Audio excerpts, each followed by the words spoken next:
The leveling systems in RPGs give us an indication that there's always something bigger we can accomplish. I mean, until you reach max level, right? That's the tier of the crazy crap. Hi folks, it's Falcon, and today on gameranx, 10 things only max level players in RPGs can do.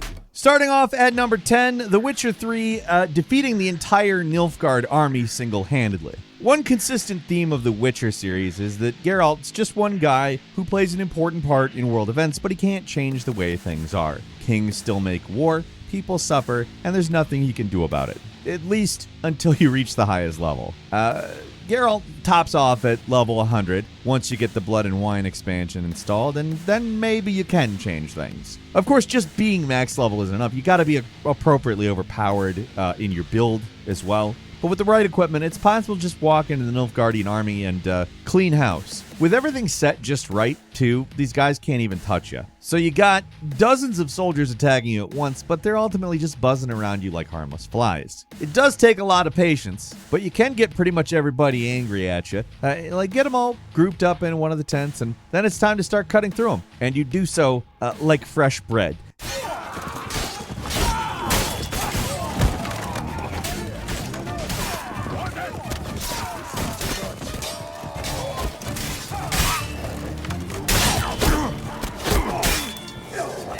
If you ever wanted to play Witcher 3 in a Dynasty Warriors style situation, this is how. With this kind of power, Geralt could single-handedly alter the fate of the entire continent if he really wanted to. Obviously, the game doesn't actually let you do that, and he probably doesn't want to either. So it never really matters if you completely decimate the Nilfgaardian army. But it's satisfying. At number 9 is Morrowind, jumping from one end of the island to the other. Fun thing about Bethesda games is reaching max level doesn't just affect how much damage you can do like in most RPGs, it also changes things like run speed and jump height. So much so that the difference between a starting level character and a max character is, I mean, even in kind of just controls and handling, completely different. When you start off, you guys pretty pathetic. They can barely move, let alone fight, but at max level, you're basically a superhero. Stats normally max out at 100, but anyone who spent any time with Morrowind actually knows the max is the starting point. From there, there's a lot of ways you can boost stats that make, frankly, ridiculous moments. That's what's required to pull this off. 100 in acrobatics isn't gonna cut it. You want to throw this football over them mountains. I mean, jump over the entire island. So you need to get it somewhere near 3,000. With those numbers, jumping the entire span of the game's map is not a problem.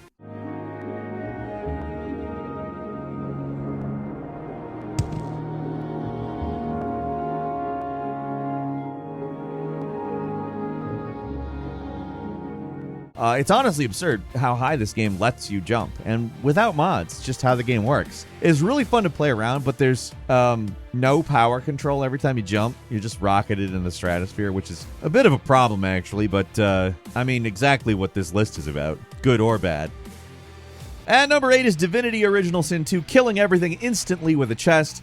Time to fess up, this doesn't actually require you to be at max level, but it's definitely the kind of thing you'll want to do this, because there's not much else left to do in Divinity Original Sin 2 once you're maxed out. And it's also like, that's when the goofy strategies and exploits come out, because otherwise you're just buzzsawing your way through a bunch of encounters with next to no resistance. I mean, this trick also destroys enemies instantly, but requires a little more finesse. There's a lot of moving parts in this game, which can lead to some interesting situations. Take the telekinesis spell, for example. Seems like just your basic utility spell for repositioning objects in the world, but in the right hands, this spell can be one of the deadliest weapons in your arsenal. The trick here is that for reasons that sort of make sense, but quickly become absurd, if an object collides with an enemy using telekinesis, it'll do the damage based on the weight of the object. That, I guess, sounds rational, right? It gets insane, though, when you realize that you can pick up basically any heavy object and put it in a bag or a chest. So those giant crates, just throw them in the bag. Chests, just fill them up with other chests. It makes no sense, but hey, that object is really starting to get heavy now. Collect enough stuff, and you'll be able to fill a single chest up with 20,000 kilograms of stuff, which is enough to instantly kill anything that gets in your way.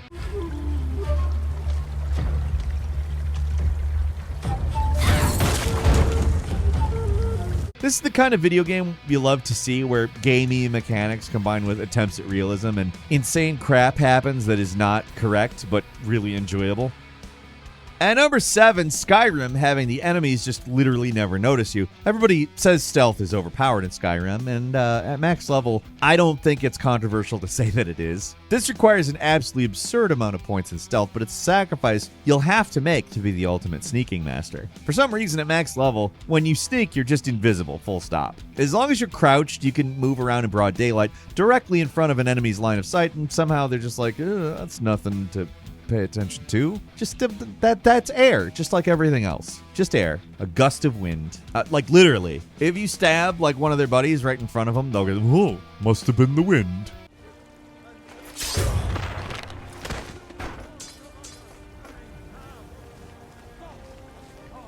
And there's no magic involved here. You're not casting like an invisible spell or anything. You're just crouched. It doesn't make any sense. I'm not going to say that it does, but it's incredibly satisfying. You're invisible, but you're also not invisible. I don't know what it is, but at a certain point, enemies just don't see you anymore.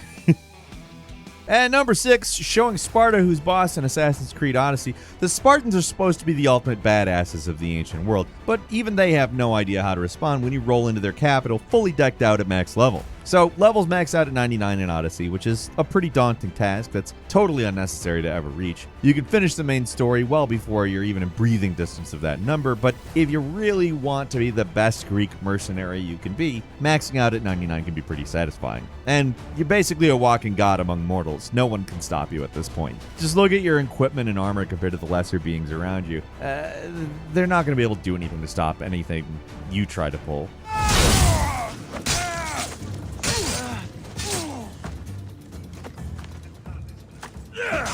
They say that 100 Spartans managed to hold off an entire Persian army at the Hot Gates, but I don't know. I think you got this.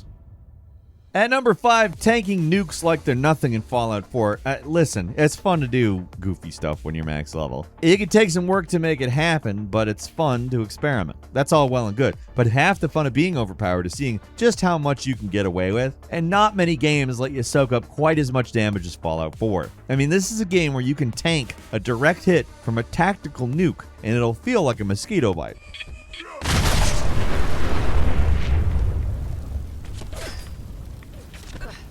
You ever seen that scene in Preacher where they drop the nuke on the Saint of Killers and he's completely damaged and just says, needs more gun? Yeah, it's exactly like that, and I'll take your word that you've seen it, by the way. Of course, you're also incredibly overpowered at max level. Nothing is strong enough to take you on at that point, but the ability to just take a nuclear explosion to the chin and shrug it off is so ridiculous that it's amazing. I'm not even wearing armor or anything. I'm just supposed to be a regular guy, but for some reason, I'm okay with being nuked. And not because I've resigned myself to death. I have not resigned myself to death. And I don't die. I just take the nuke. And I'm like, what else you got?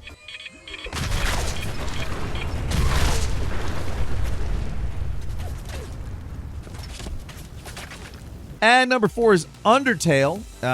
You're going to have a bad time. In almost every RPG, getting the max level, it's a good thing, right? Number go up. Cha-ching, cha-ching, ding, ding, ding, winner, winner. For the most part, getting stronger in a game is supposed to make it easier, well, at least for every game not called The Elder Scrolls Oblivion. Outside of that, you know how it goes. You level up, everything gets a little easier. Simple formula, worked for RPGs for decades now. Undertale does things a little bit differently, though. At the start of the game, you're introduced to LV, which appear to be this game's version of levels. It starts at 1, and when you defeat monsters, it goes up. It makes you stronger, gives you more health, the usual improvements, all that. The difference here is that you don't have to kill everything in this game. There's an option to spare enemies as well, so killing them is actually optional. If you're the type of person who just wants to see numbers go up and you slaughter every critter you see until the game becomes almost trivial, that's exactly what happens, at least until right before the end of the game. If your LV, along with your murder rating, which counts how many monsters you've killed in every area, are high enough, then you have to deal with Sans, by far the hardest boss in the game. Normally, he just talks to you here, but if you're all about being max level, you're gonna fight him, and it's gonna hurt. Just surviving his first attack is gonna take multiple attempts, and he doesn't get a lot easier from there.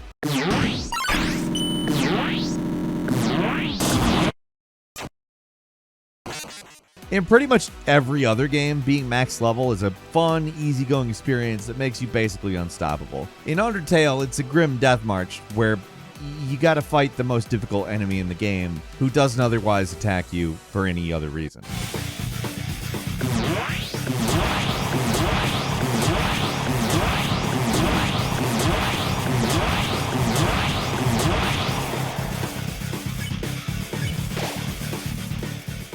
And number 3 is Dark Souls 3, getting revenge on every boss that gave you trouble. It's going to take multiple playthroughs to get the max soul level in Dark Souls 3, but if you manage to get there, you're pretty much unstoppable. The level caps out at 802, which is what happens when every stat goes to 99. Like most From Software games, there's actually a soft cap on stats that basically lowers the gains you get when you level up a stat from a certain point. So there's not much reason to max everything other than the satisfaction of doing so. Still, the psychological effect of that is pretty strong, and you can still totally destroy most everything that stands in your way.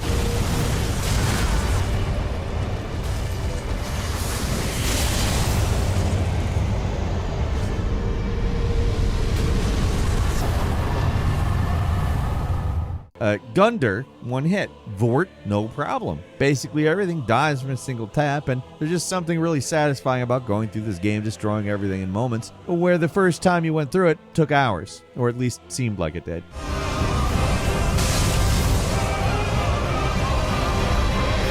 There's nothing fancy you can do at max level compared to some of the other things on this list, but it's just always fun clearing house in a Souls game. These games are notorious for their difficulty, but at max level, something just seems incorrect. In a fun way, obviously. I don't know, maybe you're keeping track of your level in your brain and it doesn't create the effect that I'm describing. But it does at least feel strange, I have to think. It's like playing on easy mode, but with all the suffering that this game throws at you, it's like a well-earned easy mode, like a vacation. Yeah.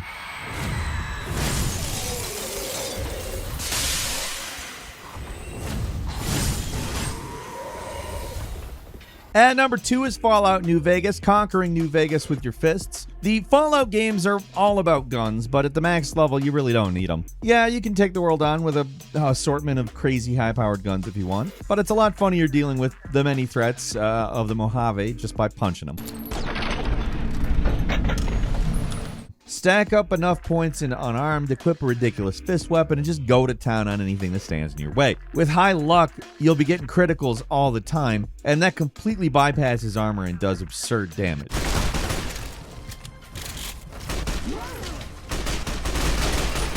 Sure, you can beat up civilians and city guards easily, but what's more impressive is rolling up on Caesar's Legion, walk right up to the big boss man himself, and punch his head off while the guards flail at you hopelessly. New Vegas gives you a lot of options for dealing with the main story, but if you're at max level, one of the most effective answers is a knuckle sandwich. And finally, at number 1, in Final Fantasy XV, killing this boss that can take hours in less than 5 minutes. Normally, the Adamantoise is one of the most fearsome hunts in the game. A turtle the size of a literal mountain, and depending on how prepared you are, it can take hours to whittle the damn thing down. Seriously, this thing can be such a slog to fight normally. It has over 5 million hit points. Compare that to the final boss, which only has 200,000. Like, look at it. That is easily one of the most impressive optional bosses out there. It's just so huge that trying to fight it feels wrong. But at max level, with proper skills and equipment, this tedious battle can be over really, really fast.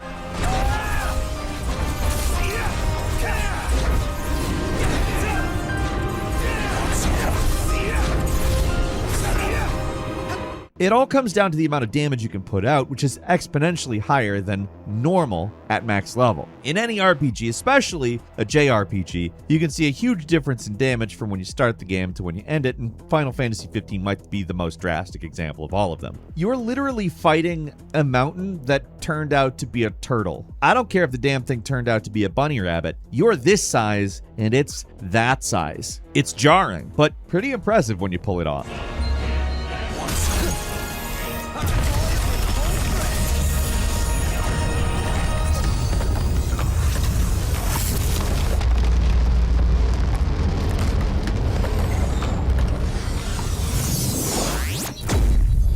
And that's all for today. Leave us a comment, let us know what you think. If you like this video, click like. If you're not subscribed, now's a great time to do so. We upload brand new videos every day of the week. Best way to see them first is, of course, a subscription, so click subscribe. Don't forget to enable notifications, and as always, we thank you very much for watching this video. I'm Falcon. You can follow me on Twitter @FalconTheHero, and we'll see you next time right here on gameranx.